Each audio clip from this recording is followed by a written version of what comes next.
is 9:30. How about this? After almost 31 years into the job, and I'm finally getting this whole timing thing down. We're right at 9:30. Really? Yeah. Wow. A full half hour. No more, no less. Okay. So that means we can't go long today, right? It's you. I know we're going to go long. Hey, you blame me, but that week here a couple of weeks ago when you were gone and it was just Mason and I, we ended right at 9:50, 9:50. Sure you did. I'm not believing that for a second. We got a special interview coming up here on this one. We're going to be talking with Corey Meyer, Coon Rapids Baird, and it pains me to say, former head basketball coach. I mean, let's just go ahead and do it. Corey's my least favorite sports person of the week. How dare you retire on us, Corey?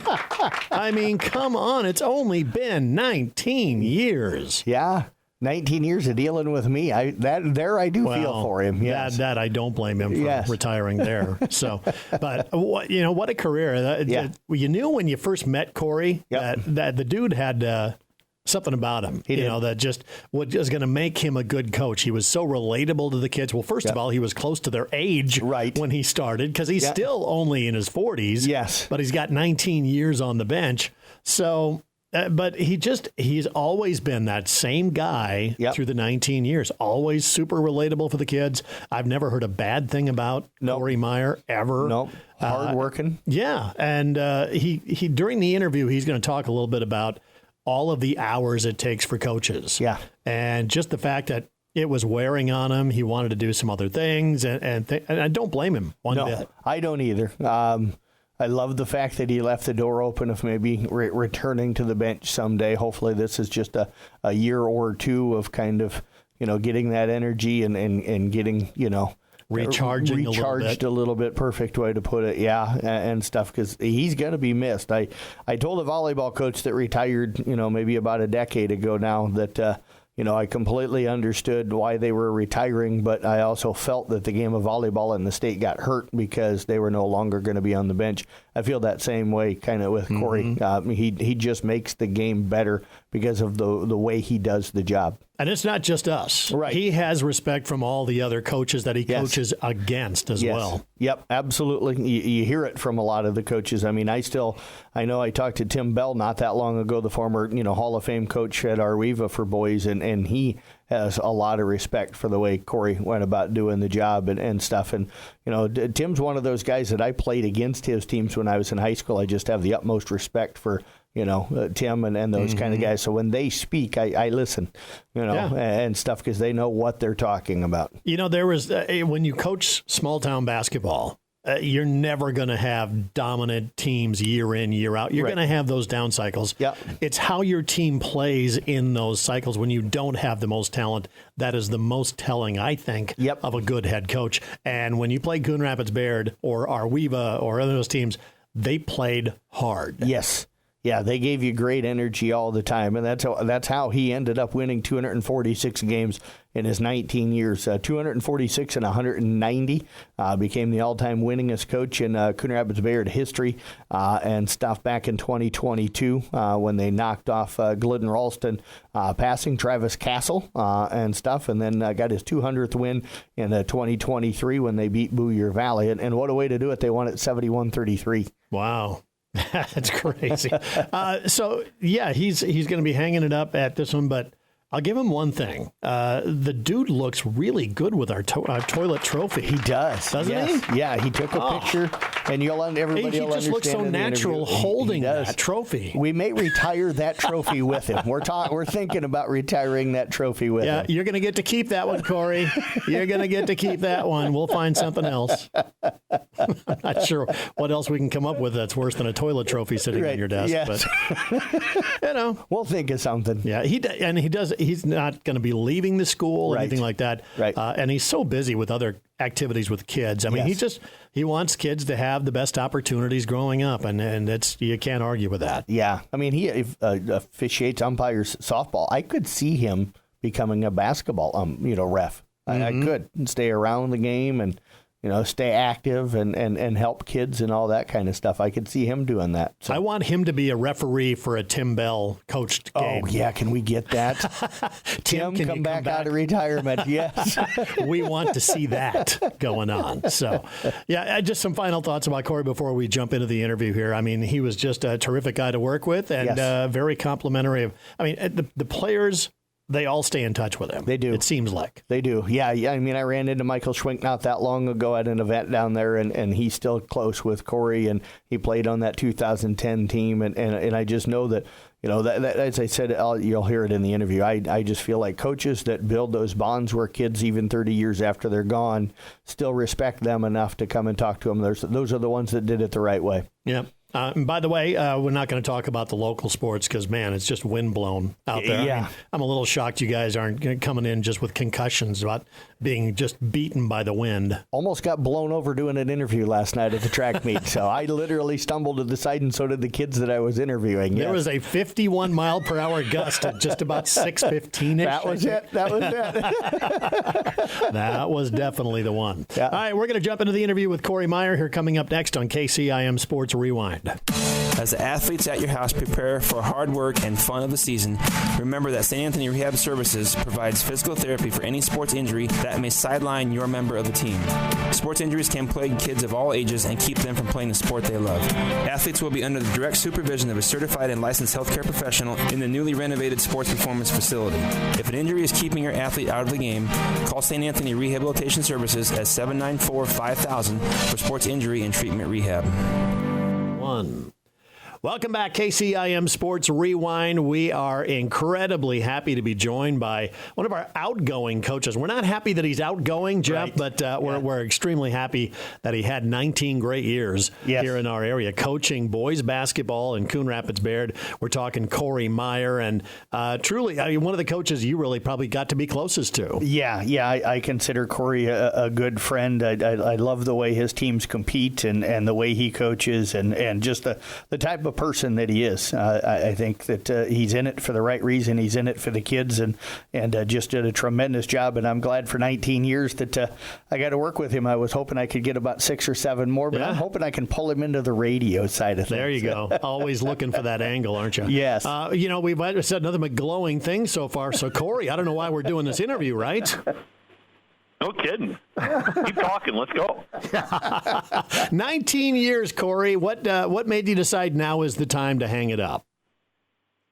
Well, I think it was a decision that I kind of had come to the last couple seasons. I had talked to our AD about it a couple years ago, and then really coming into this last year, I sat down with her before the season started and just said kind of where I was at as far as kind of the coaching burnout, and just felt like I was having a hard time doing the job that I was doing, in my 20s and 30s. Now, approaching mid-40s, just the amount of time and energy that's required to do the job, to fulfill the job to his best ability. And I was pretty honest with her. I told her before the season this would probably be it. I didn't say a whole lot about it throughout the course of the year. And I did talk to our principal as well a little bit about it. And then after the season was over, obviously had a good season. We met, had our exit interview and our exit little meeting for the season, and I just kind of told her where I was feeling. And we talked about, Marissa asked if I could potentially go one more year, and so I did think that over. Awfully tough when you have, a talented team coming back like we would have for next year, but I decided it was probably in the best interest, not only me, but our program moving forward if I did step down. Now, in stepping down, a lot of coaches will say, I want so-and-so to take over the program and to lead the program. Do you have anything like that set up at Coon Rapids Baird? No, that's not my job. We have administrators. We have people that are professionals that take care of that. I know Coach Lewis, assistant coach that's worked under me.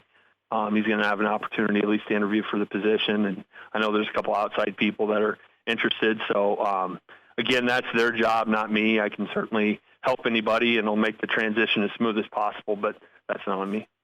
Corey, you mentioned that, you kind of started to think about this a couple of years ago, even had a conversation with Marissa Dembinski, the AD there. Was it still a pretty tough decision to walk away? And what do you think was the final factor that made you say that now was that right time? Yeah, it was a tough decision. Obviously, I think the things that makes it hard is the group of kids that you coach, the type of kids they are from a character standpoint, how they work for you in practice, how much success they had. All those things weigh into it. I mean, I've been here 19 years, and we haven't been nearly successful as we were this last season. So to walk out when you know that you could potentially have your best season is a difficult choice.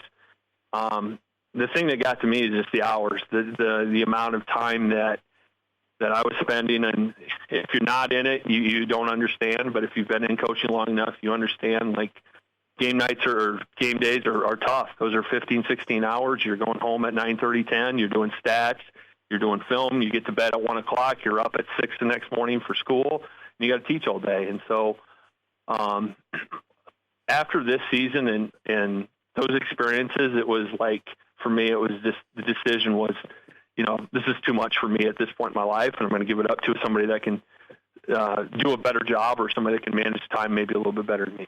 I tell you what, it's got to be a tough decision. It's got to be tough to tell people out loud to say, I'm going to be leaving. But what were the kids' reaction? Your players, you always have had a great relationship with players. What are the current players saying, and have you heard from any former players about your retirement? Well, that was kind of the thing is I had talked to Marissa, and I said after that decision, I had put in my letter, and I just said, like, give me a week or whatever, and let me talk to the kids. And then I met with some of them on Friday. Not our whole team was here because there was a wedding, so 3 or 4 of our players were gone to the wedding, so I had to meet with two separate groups, and obviously it's tough, and you just want to be honest with them. I told them kind of where I was at.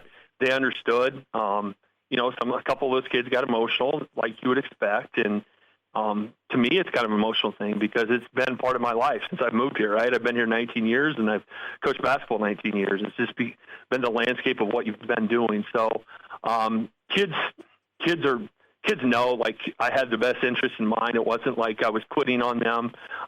It was just an opportunity for me to get out, and I also wanted to talk to them about transition for the other coach and having a talented team, and I think that's important as the next guy that takes over. He comes in with a good group, and I think that was very important to me as I got out. Corey, you mentioned, wanting to make sure the kids are taken care of in the future. It goes back to what I said about you doing things the right way. One of the things I always kind of look at is that you can tell the coaches that are doing things for the right reason. That is that, former players will come back. They stay in touch with you. You build those lifelong bonds. John asked, if any, former players had reached out. I'm guessing you've been flooded with messages from those guys because you still play basketball with those guys. I know a lot of the guys from even back in the early 2000s when you took over still, have good relationships and good communication with you. Yeah, I think kind of really I thought about this 2 years ago, and I actually had some former players like, hey, you need to do it. You're still young enough where you can do it, and so you got to do it. And so they kind of convinced me to stay in it. And then when I let them know late in the season that was kind of my this was going to be it, that I think they understood kind of where I was coming from. A lot of text messages over the last couple of weeks, just people who were supportive, and a lot of it wasn't even basketball stuff. It was just something they remembered or something I taught them along the way or something we did as a team. And so those are things that are powerful. There's a reason why you coach.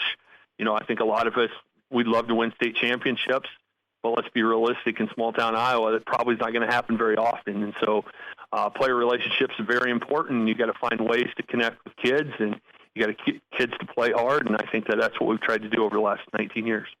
Have you closed the door completely on ever returning to the bench? No, I haven't. Blankman, there's an opening. Yeah, I know. I haven't closed in that. I think I'm going to take a year off, just kind of see where I'm at, and then, I wouldn't be opposed to just doing youth stuff or get back at some point. The game of basketball has been good to me, and I've enjoyed it too much, probably say goodbye forever. Yeah, before we jump into some of your history in the game of basketball, you're still out there umpiring, doing all that stuff. Are you cutting back on any of that, or are you just going to continue on? No, I'm not cutting back on any of that. I think I got like 55, 60 games this summer between middle school and high school. So, that was one of the things is I've really spent a lot of time in the summers umpiring, and it almost has gotten to a point where I probably not in the gym enough with some of the kids. Some of those kids really like to shoot, and probably don't have the gym open enough for some of those guys. So now I got a lot of games this summer. I'm pretty much working every night and several weekends, and then sometimes I'm working, a couple middle school games in the morning. So I got to stay connected. I think it keeps you young and something I really enjoy doing. Corey, I know you maybe not had thought about this, but John and I talked about it a little bit this morning. You played for Mitch Osborne in high school. Just kind of a strange occurrence that both of you guys stepping away in the same season. Yeah, I mean, that guy coached forever, and you talk about one of the most successful coaches that's ever done in the state of Iowa. And so, we were lucky enough to get Mitch when he was late 20s. I think he had his 30th birthday right after he moved here. But I only got to play for him 1 year, but spent a lot of time around him and his family growing up. And that freshman year, I was on varsity, but I never really got to play. But you learned a lot from Mitch. I mean, there's some certain things that we do in practice that, drills that Mitch ran or whatever. But he's been a good resource that I've used over my time here coaching at Coon Rapids, and just a guy that goes out his way to help people out. One thing whenever we do Coon Rapids Bear games, we knew that your team was going to be prepared. You were going to play hard. You knew the fundamentals. Where does that come from? Who were your big coaching influences? Was it Mitch Osborne or was it somebody else?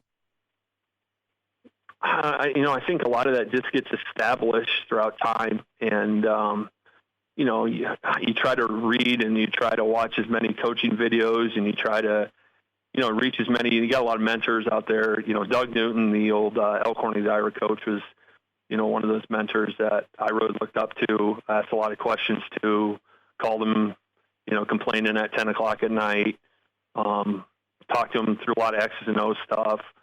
But I think throughout time, you kind of establish a culture and identity of how you're going to do stuff.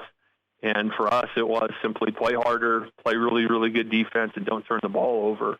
And if you can do those three things, we felt like we put ourselves in a position to win on most nights. So I don't know if there's one coach that did that. I think that after a while, like I realized when I came from Palmer, like that was a team that was scoring in the 80s and 90s, and you're up and down, and they had a lot of success. You couldn't really win that way here. We didn't have maybe the athletes, or we couldn't score as many points. So you have to find ways to stay in games, maybe not having that offensive talent. And the way to do that was control some things on the defensive end. So we really focused on that. And I think really in the later years, we got better and better at that.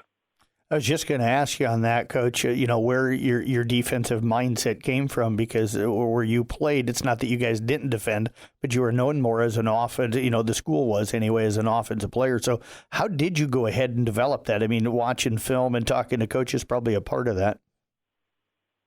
Yeah, I mean, I don't know. I bought a bunch of DVDs, coaching DVDs, watched them, took notes, and then, like I said, you kind of develop your own system of how you're going to play things or how you're going to play a certain way. And we always felt like defense is something that you can control more than you can on the offensive end. So we're gonna spend a lot of time in practice learning how to defend. And I think it's one thing to say that, but you got to have kids that have that same mindset, and they got to be open to that. And I think over the last few years we've had a lot of kids that really have prided themselves defensively, and they didn't care necessarily so much on the offensive end.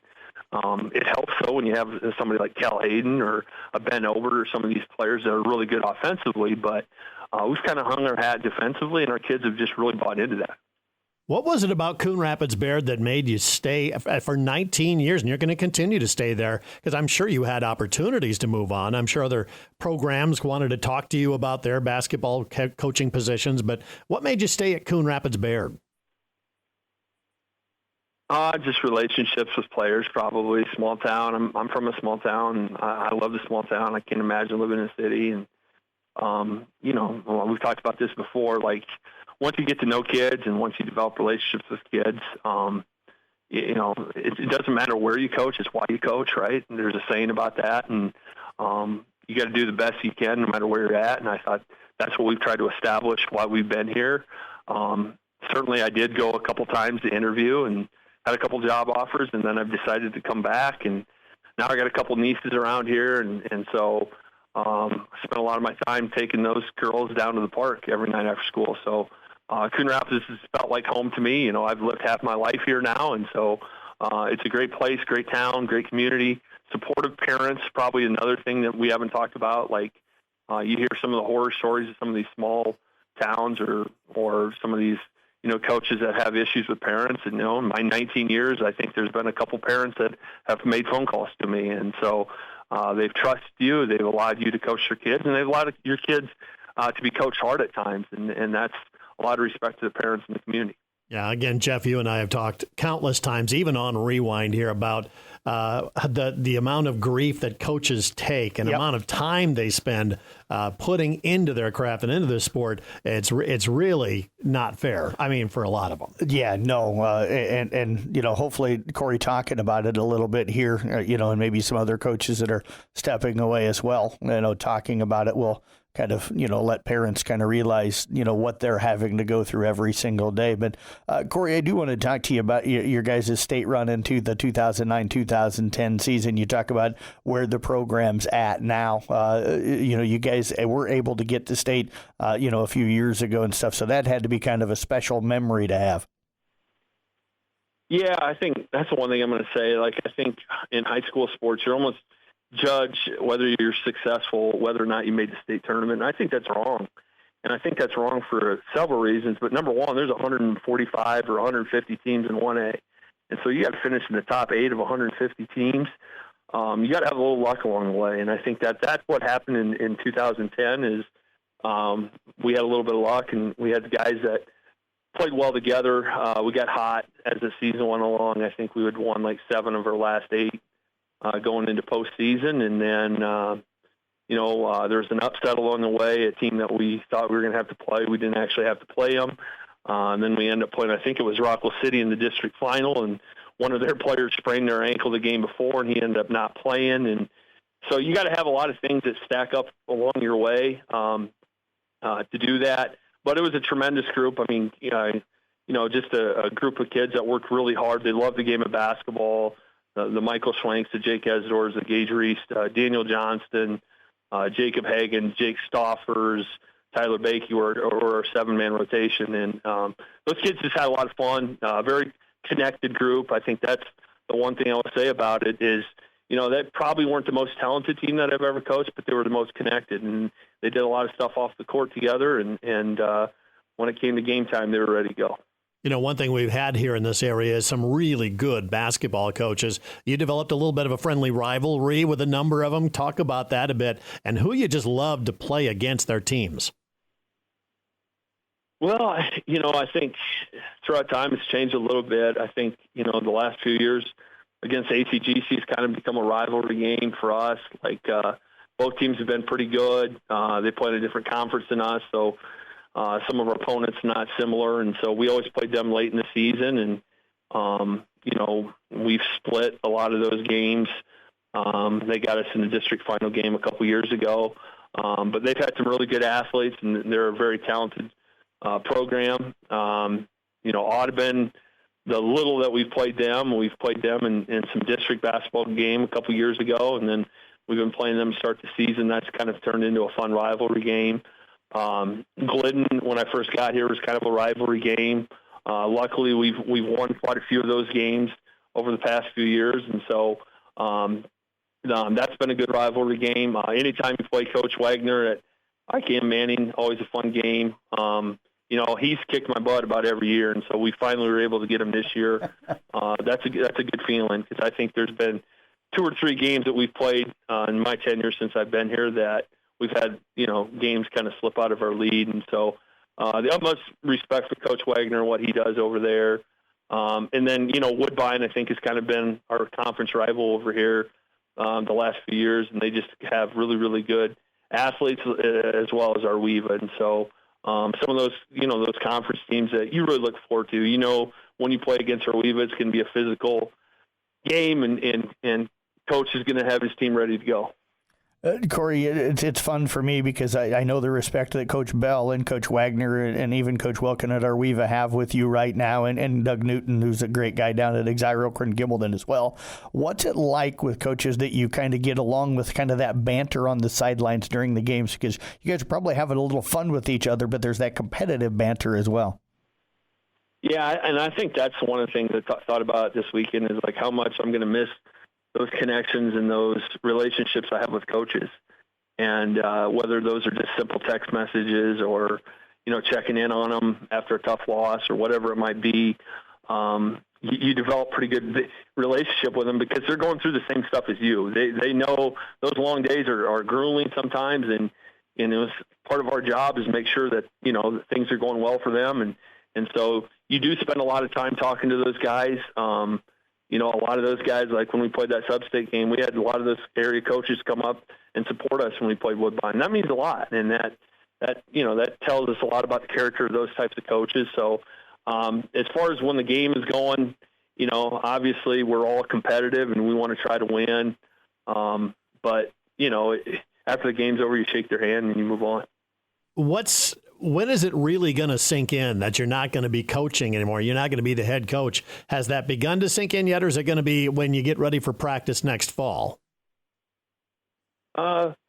Probably this summer when I don't go to the open gyms, and definitely next fall where there's not an open gym and I don't have to get the keys out and let somebody in at 5:00 on a Sunday night to shoot or something like that.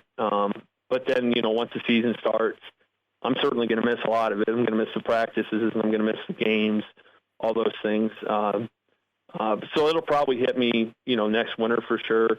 There's a few things I know that I won't miss about coaching, but along the way, you're going to miss some of that stuff. Well, Coach, I know you won't miss texting me at 2:00 in the morning when you get back and get stats put together, but we appreciate that. I was going to tell you that you mentioned here earlier missing those bonds with the coaches. One way you can stay in the game is doing color commentating for us for broadcast next winter. Yeah, I'm sure I can, and I certainly there's no doubt about it. I could help you out. I just don't want to commit to something every night, and so if you guys need help from time to time, I would be more. Oh, believe me, he's already writing that down, so he's got that. And we're all going to miss the fact that you have taken last place in the basketball tournament picking last 2 years. So who's going to finish last place next year? I'm leaving the door open for someone, so someone's going to get that opportunity next year. Here's Jeff this year. I was purposely trying to stay out of it. Jeff's texted me about 2 or 3 times. Finally, about 9:30 or 10 o'clock, the first game, I decided to fill one out, and obviously I struggled again this year. So I'm not going to miss that embarrassment of getting my picture taken for last place. I think you own that one, Blankman. That was your idea. Yeah, I do. Coach, I appreciate you being a good sport with the last place toilet trophy and allowing us to be able to do that the last couple of years. Absolutely. It's always fun. And I think the kids in my classroom get the biggest deal out of it. They're always looking at it and asking questions about it. So so fun. Yeah, why does Coach have a toilet trophy on his desk? I can hear that one. Corey, thanks so much. We appreciate it, man. It's going to be tough not seeing you on the bench next year, not calling you up for interviews, I'm sure, Jeff, and all this stuff. But we're super happy that you're going to be sticking around Coon Rapids Bayard, and that's not going to change, right? Yeah, no, that's not going to change. I'll be around here, and I'll be supporting our guys. I'll do anything it can to keep the CRB basketball program going, and told the kids that. If they need me to go out and scout or they need me to run the scoreboard or whatever it is, I'll help them out. And the last thing I do want to say is I just want to thank you guys for being an instrumental part of the success that we have around here. Jeff goes above and beyond all the time to make sure that our kids are showcased at the highest level. And as a coach, I certainly appreciate that. I don't always love to enter the stats at 12 o'clock when I get home from, Woodbine or West Harrison or whatever, but you guys have done everything you can to go out of your way, build relationships with our kids, and that means a lot to us. Coach, thank you very much. Appreciate that. And again, thanks for all the time you've given us at midnight or later watching film to restat games and stuff and then post before you go to bed at night. So we appreciate everything you did for us, and we wish you the best in retirement. I know that I certainly will probably continue to talk to you on a regular basis and get a chance to see you. Well, I hope so. Like I said, I'm not moving. I'm not coaching anymore, so I'll see you guys around. Now you're going to be able to get a full night's sleep. What's that going to be like? Yeah, and I might be able to study some bracket stuff for next year, too. There you go. Corey, thanks so much for joining us. We appreciate it. Congratulations on a phenomenal career. Thanks, guys. Appreciate you guys. All right. Corey Meyer joining us here this morning on KCIM Sports Rewind. Truly one of the great coaches around there. He has been for a long time. Just personality-wise, he was so easy to get to know when he first moved in. I mean, it was like, hey, he's Corey Meyer as a coach. And anything you needed, he was there. Yeah, became kind of a fast friend for me, a guy that I've got the ultimate respect for, with, like I said earlier, with the way he goes about it. And part of the reason why I love getting to do what I do is his guys like Corey Meyer. So yeah, and a 19-year career, but didn't close the door. No. Didn't close it officially on maybe basketball. I'm glad he said that. He's only mid-40s or so, so it's too young to step away for good. That's for sure. So that is KCIM Sports Rewind. Well, we're going to wrap up here with this. Jeff's got a vent about golf, I think. No, I'll stay. Okay. I'll stay away. All right. We just had one postponed yesterday that I didn't know about, so I drove to a couple of different golf courses trying to find it, and found out after that that they had moved it to a different day, and it wasn't unbounded, and I hadn't heard about it. So there you go, a lesson for Mason going on there. Double check to make sure the golf meet's going on before you go out there. Yeah, I got on the call with Jeff about that when I said, "Hey, I'm going over the track," and he's like, "I'm already here. I went and walked around both golf courses and couldn't find anyone out there, so I'm at the track meet already." So anyways, track today. Coon Rapids Bayard girls and boys are at Earlham. Glidden boys and Paint Shanann boys are at Southeast Valley. Golf, the only one. Kemper girls hosting Dennis and Schleswig. Tennis, Audubon boys are at Red Oak, while the Audubon girls host Red Oak. And then in soccer tonight, Carroll girls are entertaining Loma. Kemper girls go to Greene County. Kemper boys are hosting Greene County at the Fieldhouse. And ESAC girls and boys are home to West Central Valley. So man, that had to be brutal if they were out playing soccer in yesterday's wind. Yeah, let's just say that whichever team had the wind at their back pretty much dominated that half, because the other team couldn't get the ball. The ESAC game last night actually had a 15-minute delay because they had a dust storm. And stuff, because it was so windy that and it's dry out there that it was. The farmers were out there planting, probably kicking up some of that dust a little bit. They can't help it. They've got to get out, get the crops planted. But I can see how that could happen. Yeah, so I would have thought maybe it was some other delay, but it was 15-minute delay because of a dust storm. So all right, 50. I hear it's the windiest spring in like 50 years. Really? Yeah, it feels like it. It does each and every night. So good luck to you guys. Thanks. All right, that is KCIM Sports Rewind for this week.